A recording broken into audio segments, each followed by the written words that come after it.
Hay algo muy clave con respecto al alma que hay que entender, que dentro del alma están nuestros pensamientos, nuestras emociones, nuestros deseos y aún está nuestro sistema de creencias, que creo que ahí es la base con la cual muchas veces nosotros siempre decimos que toda decisión financiera no es inocente, sino que va a reflejar algo en nosotros que lo va a exteriorizar. A la hora de que nosotros hacemos una compra, a veces emocionalmente hacemos compras. Exacto, todo el tiempo. Emocionalmente hacemos uso o abuso de las finanzas. Entonces, cuando nosotros empezamos a entender que dentro del alma está el sistema de creencias y que el sistema de creencias tiene que ver con nuestra experiencia, nuestras ideas y con lo que nosotros hemos sido impartidos desde la niñez en nuestras casas, a veces el sistema de creencias generó en nosotros una distorsión de mentiras que hemos creído como verdades. Y eso hace que de esa forma nosotros desarrollemos el uso de las finanzas.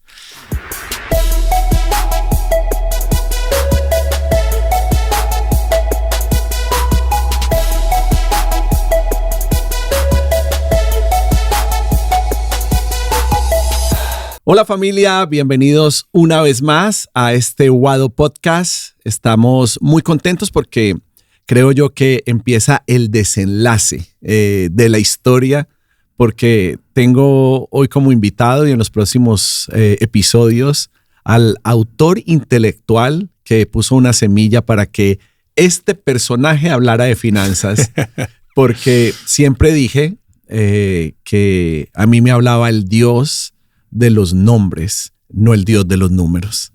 Y hasta que yo no empecé a escuchar al Dios de los números, no se amplió mi entendimiento en muchas áreas. Y quiero, sin que hayas hablado siquiera, darte las gracias por inspirarme, por ser tan generoso con lo que Dios te ha dado, porque si hay algo que expresar de generosidad es en el conocimiento y en la sabiduría que has recibido. Y quiero darte las gracias, Diego Riffel, que viene exportado desde Córdoba, también de la comunidad Toma Tu Lugar, y te doy la bienvenida a este podcast con mucha gratitud. No, gracias, Paz. De verdad que es un privilegio para mí estar compartiendo este momento de enseñanza, pero a su vez también de amistad y de relación. Sí, yo me siento muy cómodo hablando contigo de estos temas. No me sucede con todas las personas que sienta tanta comodidad al hablar de esto, pero definitivamente me has inspirado y he aprendido muchísimo. La verdad, si algo bueno he podido hablar en el inicio de toda esta temporada junto con mis invitados, tenemos que reconocer que has sido inspirado por ti y de alguna manera eres el autor intelectual de todo esto. Pero qué mejor que tenerte aquí para hablar de primera mano, por causa de la experiencia que también tú tienes, de hablar un poco de salud financiera.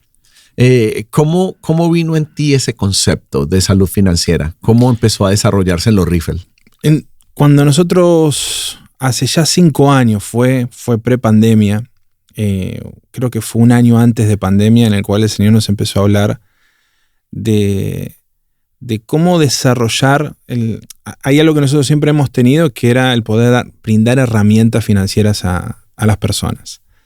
Pero muchas veces lo que nos sucedía es que pasaba cierto tiempo, pasaban 6 meses, 1 año, la persona se ordenaba, la familia se ordenaba y en un momento volvían a recaer en las mismas situaciones. Y nos dimos cuenta que había algo más fuerte que nosotros no lo estábamos viendo, y en la pandemia yo creo que el Señor empezó a revelarnos la importancia que tiene cuerpo, alma y espíritu con las finanzas. Y cómo las finanzas es algo que atraviesa las tres y más en profundidad con el alma.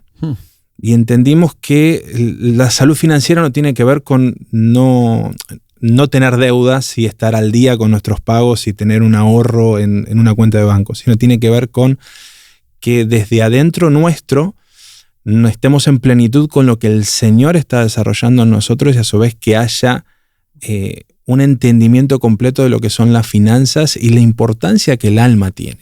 Eso fue uno de los ganchos que Dios utilizó para que yo me conectara con el tema.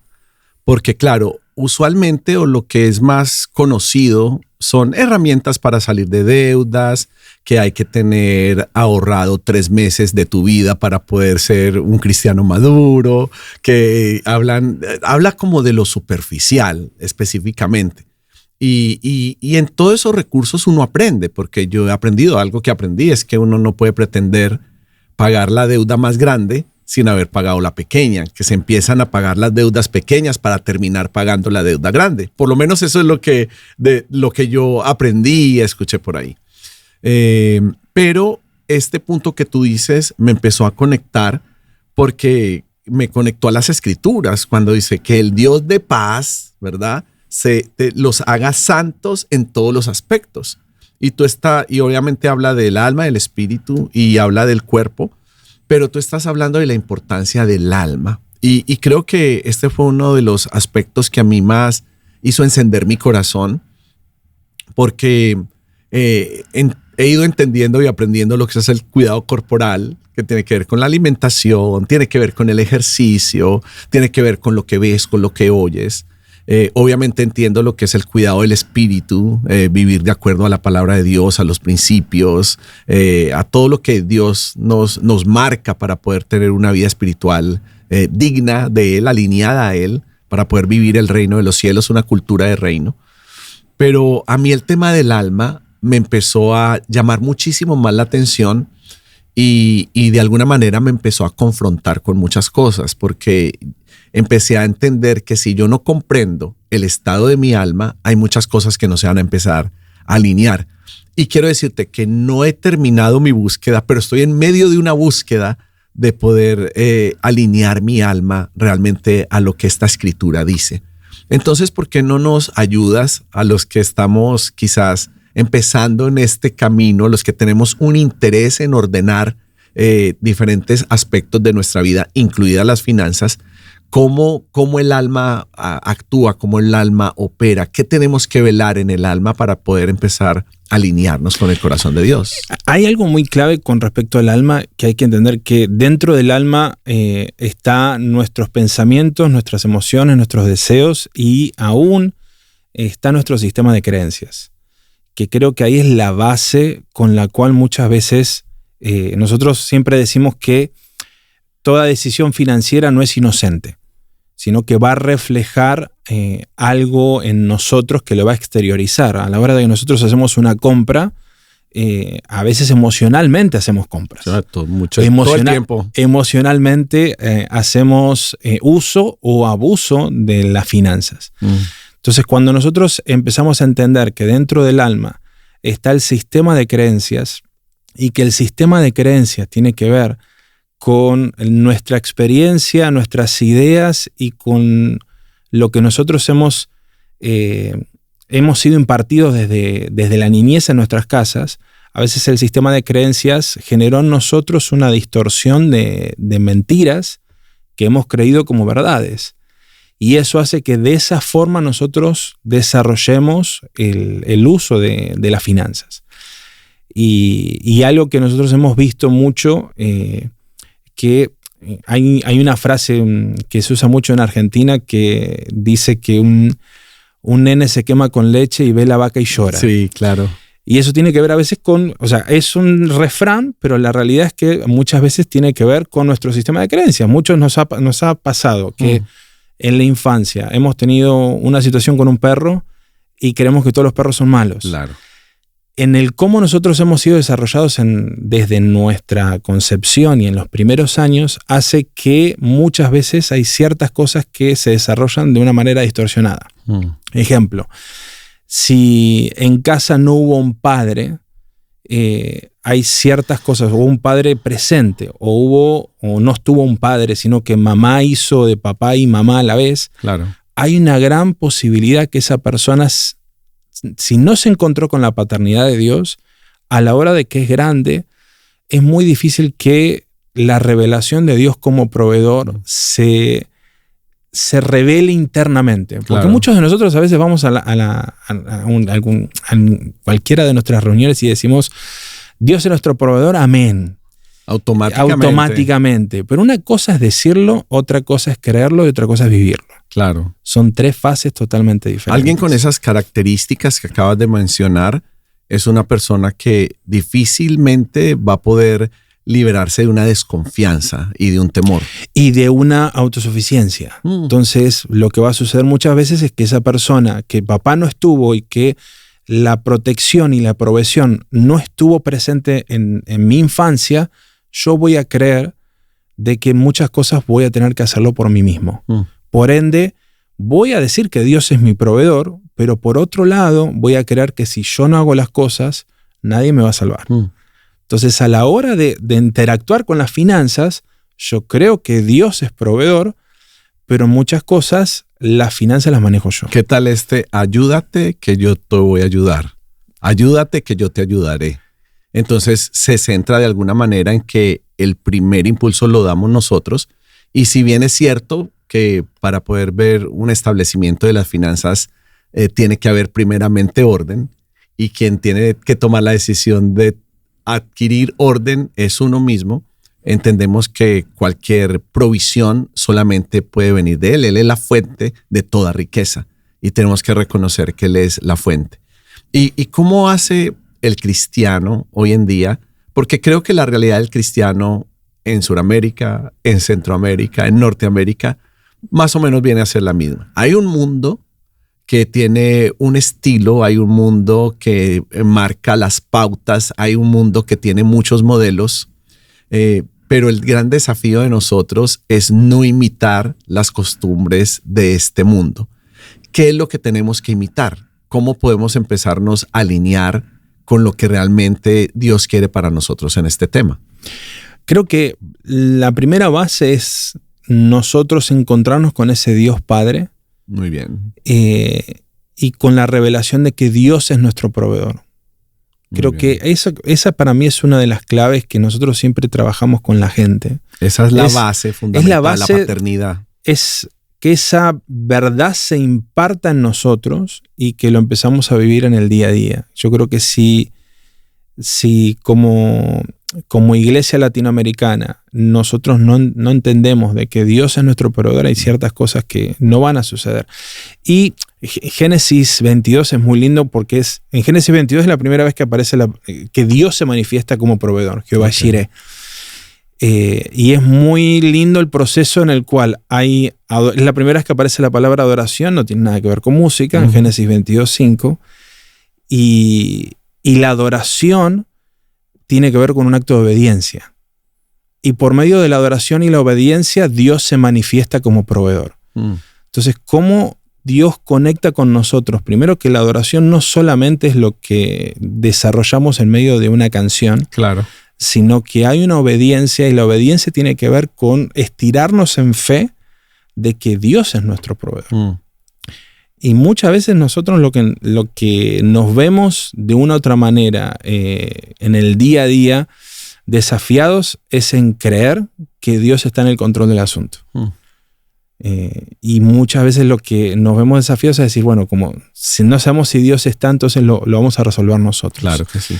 Y muchas veces el hecho de estar siendo obedientes hace que las cosas sean diferentes. Efectivamente, Dios es nuestro Padre, ¿verdad? En las facetas de Dios, Él es nuestro Padre. Y tú vuelves y pones en la mesa esa carta, la paternidad. Es importante que entendamos que somos hijos, que Él es nuestro Padre y que como Él es nuestro Padre nos va a proveer. Quienes somos padres entendemos de eso, porque sabemos cómo actuamos para nuestros hijos y lo que estamos dispuestos a vivir o sacrificar por nuestros hijos. Cuando uno no es padre, quizá no entiende completamente esa filosofía, por así decirlo, ese corazón, pero cuando uno es padre uno lo empieza a entender.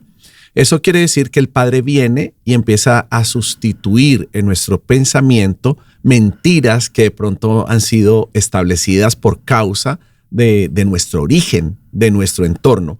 ¿Cómo vamos a desenmascarar las mentiras en nuestra vieja manera de pensar? Creo que ahí es donde uno puede entrar a analizar cómo uno se comporta con el dinero, y hay herramientas prácticas en las cuales uno puede ir desarrollando diferentes análisis internos, ¿no? Ajá. A nosotros nos ha pasado a veces en medio de asesorías poder ver que hay personas que a la hora de entrar a un supermercado se encuentran con que van llenando el carrito de compras y en el momento que tienen que ir a la caja se genera una ansiedad y un estrés. Dicen, pero ¿por qué? Y de repente empieza el Espíritu Santo a hablar con muchos de ellos, a decir, no, es que a muchos les ha pasado que en la infancia, a la hora de entrar a un supermercado con sus padres, se encontraron con que llegaban a la caja y tenían que devolver las cosas porque no alcanzaba el dinero. Qué tremendo. Entonces, eso genera en nosotros una verdad en la cual, o sea, una mentira que le hemos creído como verdad de que Dios no es suficiente y que Dios no va a estar con nosotros. Gente que abre la nevera de su casa y no la puede ver vacía. Y lo lleva a la infancia a darse cuenta de que de repente hay momentos en los cuales han tenido escasez y eso hace que hoy por hoy, aunque son grandes, tienen familia, ese tipo de cosas generan, esas experiencias generan en nosotros que interactuemos por medio de, no, necesitamos suplir la nevera tiene que estar llena. Se incorpora a nuestra vida y hábitos. Se incorpora, que no tiene nada que ver una cosa con la otra. O gente, nos ha pasado en el caso nuestro, yo siempre cuento, amo a mis papás con todo mi corazón, pero en el momento que yo aprendí a conocer de dónde ellos venían, o sea, cómo había sido su infancia, pude comprender que aún siendo empresarios, más de una vez había en casa comida para 5 o 6 meses. Ya. Que uno dice, pero no la vamos a terminar de comer nunca. Claro. Pero era algo que en el cual ellos vivieron mucha escasez de chicos. Entonces, almacenaban, tenían una cultura de almacenar. Por más que son empresarios, por más que hay abundancia, por más que hay dinero en la cuenta, que no hace falta nada, hay ciertas situaciones que en el día a día seguían de la misma forma porque esa experiencia pasada había moldeado un presente con una realidad que no venía de parte de Dios. Claro. Definitivamente tenemos que pues permitirle a ese Dios Padre que nos enseñe y que nos eduque. Tenemos que estar abiertos a cambiar nuestras formas para poder adquirir la forma del Padre, para poder ser hijos de acuerdo a esa paternidad y a entender esa provisión que solamente puede venir a través de Él. Así que eso nos ayuda a entender el carácter que Él tiene como proveedor y cuál es la función o la manera en la que nosotros debemos movernos o comportarnos. Sí, y algo también sucede mucho cuando ciertas cosas de la identidad no han sido bien afirmadas en nuestra infancia.